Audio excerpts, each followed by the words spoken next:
बिस्मिल्लाहिर्रहमानिर्रहीम। पाकिस्तान में सियासी गहमा गहमी है। 8 फरवरी के बाद से अब तक गैर यकीनी सूरत हाल सामने है। जो 8 फरवरी के बाद की जो इब्तदाई खबरें थी वो यही कह रही थी कि पीटीआई ने इलेक्शन स्वीप कर दिया है और जो मीडिया चैनल्स ने भी यही बताया था।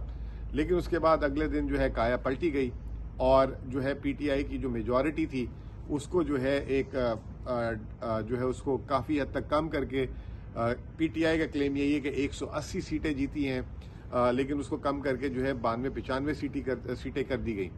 दूसरी तरफ जो है जो कहा यह जा रहा था कि नून लीग सादा अक्सरियत से जो है हुकूमत बना लेगी, उनकी जो है बुरी तरीके से शिकस्त हुई और वो जो है कोई 72-73 सीटें ले सकी, जिस पे पीटीआई का क्लेम है कि वो उनकी 72-73 नहीं सिर्फ 17 सीटें थी।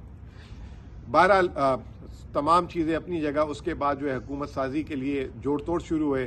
पीटीआई ने जो है अपने आप को साइड में रख दिया और पीटीआई सिर्फ अपनी जो है जो उनसे सीटें छीनी गई उनके बकौल उसके जो है वो वापसी के मुतालबे कर रही है और उसके जो है वो फॉर्म 45 और फॉर्म 47 सामने ला रही है। लेकिन दूसरी तरफ जो है PDM-2 जो है एक तरीके से तश्कील दिया जा रहा है, जिसकी सरबराही जो है मुस्लिम लीग नून करना चाह रही है और पीपल्स पार्टी उनकी मदद करना चाह रही है। MQM भी उसका हिस्सा बनना चाह रही है, लेकिन पीपल्स पार्टी हुकूमत का हिस्सा नहीं बन रही। ये बातें हो रही थी कि आज जो है फिर एक नया शोर शराबा हो गया कि शायद पीटीआई और PPP बात कर रहे हैं हुकूमत के लिए, और उसके साथ ही बीच में मौलाना फजलुर रहमान भी आ गए और मौलाना फजलुर रहमान ने जो है काफ़ी जिसे कहते हैं तहफ़्फ़ुज़ात का इजहार कर दिया इस इलेक्शन पे, और उन्होंने कहा कि 2018 से भी जो है ये इलेक्शन में जो है धांधली हुई है और बहुत सारी चीज़ें हुई हैं, तो वो अलग अलग इनकशाफात भी कर रहे हैं। ये चीज़ जो है आलमी मीडिया ने जो है इसको उठाया है और आलमी मीडिया जो है इसको देख रहा है और आलमी मीडिया भी जो है सवालात उठा रहे हैं। बल्कि अमेरिका के स्टेट डिपार्टमेंट और उन्होंने भी यूरोप UK सब ने कह दिया कि इलेक्शन में बहुत सारी चीज़ें ऐसी हुई हैं जिससे वो फ्री एंड फेयर नहीं और इन्वेस्टिगेशंस होनी चाहिए। जो इस सारी चीज़ों के बीच में जो आलमी जो फाइनेंशियल जरीदे हैं जैसे फाइनेंशियल टाइम्स हो गया, ब्लूमबर्ग हो गया, इकोनॉमिस्ट हो गया, वो भी जो है इस तरह के सवालात उठा रहे हैं। तो फिर उस सारी सूरत में जो है रेटिंग एजेंसीज कैसे पीछे रह सकती थी।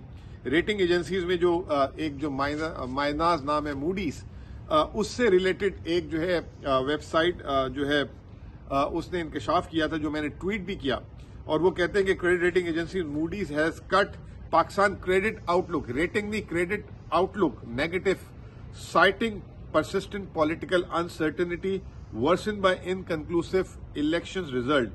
The general election on February 8 and the ensuing delay in completing the count have contributed the uncertainty. जो अभी तक जो इलेक्शन कमीशन भी नोटिफिकेशंस नहीं दे पा रहा और फिर उसके बाद सब जो है पीटीआई के खास तौर पे लोग जो इलेक्शन कमीशन भी चले गए, कोर्टों पे भी चले गए, तो एक बहुत बड़ी अनसर्टेनिटी हो गई है।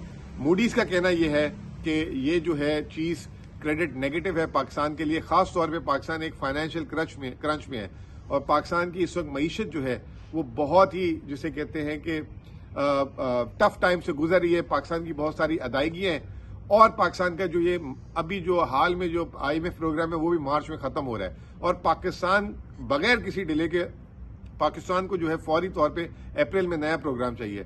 तो मूडीज का कहना यह है कि एक बहुत कमजोर पोजीशन है और ये जो हुकूमत होगी वो भी बहुत वीक होगी, जो एक पाकिस्तान के लिए क्रेडिट नेगेटिव हो सकता है।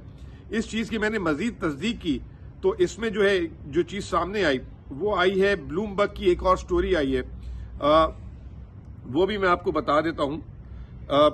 ब्लूमबर्ग ने जो है ये स्टोरी की है, एक सेकंड में आपको ये बिल्कुल बता देता हूं। ब्लूमबर्ग कह रहा है, ये एक स्टोरी उन्होंने भी कल की है और उसमें उन्होंने मूडीज को ही जो है रेफर किया और वो कह रहे हैं कि the political uncertainty in following elections where no political party won outrightly is a credit negative according to Moody's. तो ये जो है ब्लूमबर्ग से भी जो है ये स्टोरी कंफर्म हुई है। मुझे हैरत है, ये कल रात की स्टोरी है लेकिन ये किसी ने खास तौर पे इसको पिक नहीं किया। इसमें ब्लूमबर्ग मजीद क्या कहता है, while negotiation between the parties to form a coalition government are currently underway, prolonged delays will raise political and policy uncertainties. At a time when Pakistan faces significant macroeconomic challenges, particularly its very weak external and liquidity position, analysts including Grace Lim, ये जो है grace लिम analyst है Moody's में, उन्होंने ये story की है और जो ब्लूमबर्ग में जो जिन्होंने स्टोरी की उनका नाम है कार्ल लेस्टर, उसने ये जो है कल स्टोरी की है। तो इससे जो है यकीनन ये एक बहुत बड़ी, जिसे कहते हैं, मैं पहले भी आप लोगों को कहता रहा कि ये जो गवर्नमेंट आएगी, अगर ये हंग पार्लियामेंट भी होगी तो बड़ी मुश्किलात हो सकती हैं। मेरे अगर आपने वीलॉग्स भी देखें तो ये खबर जो है अब बाहर आई है, इससे जो है मजीद अनसर्टेनिटी जो है जन्म ले सकती है और सरमायाकार तो वैसे भी बिल्कुल उनका कॉन्फिडेंस गिरता जा रहा है। इलेक्शंस में पहली दफा ऐसा हुआ 2008, 13 और 18 में इलेक्शन के बाद रैली होती थी स्टॉक मार्केट में, इस दफा रैली नहीं हुई, मंदी का शिकार हुई। जैसे ही परसों पीडीएम की हुकूमत का अनाउंस हुआ, पीडीएम 2 का, तो मार्केट में हमने देखा तेजी हुई, लेकिन आज फिर जो है मार्केट 1200 पॉइंट मनफी की तरफ बंद हुई। तो सूरत हाल जो है काफी जिसे कहते हैं अनसर्टेनिटी की तरफ चढ़ेगी, ये पैनिक है। तो हमें बहुत जल्द जो है इस चीज का फैसला करना होगा कि आया आने वाले दिनों में ये पॉलिटिकल अनसर्टेनिटी कैसे खत्म हो। इस वक्त सियासी जमातों ने बाशमूल पीटीआई सब ने एहतजाज की बातें कर ली हैं, सिर्फ 2-3 जमातें छोड़ के हर कोई एहतजाज की कॉल दे रहा है। तो ये जो है ऑन द ग्राउंड सिचुएशन जो है मजीद कॉम्प्लिकेशंस पैदा कर सकती है। बहुत बहुत शुक्रिया।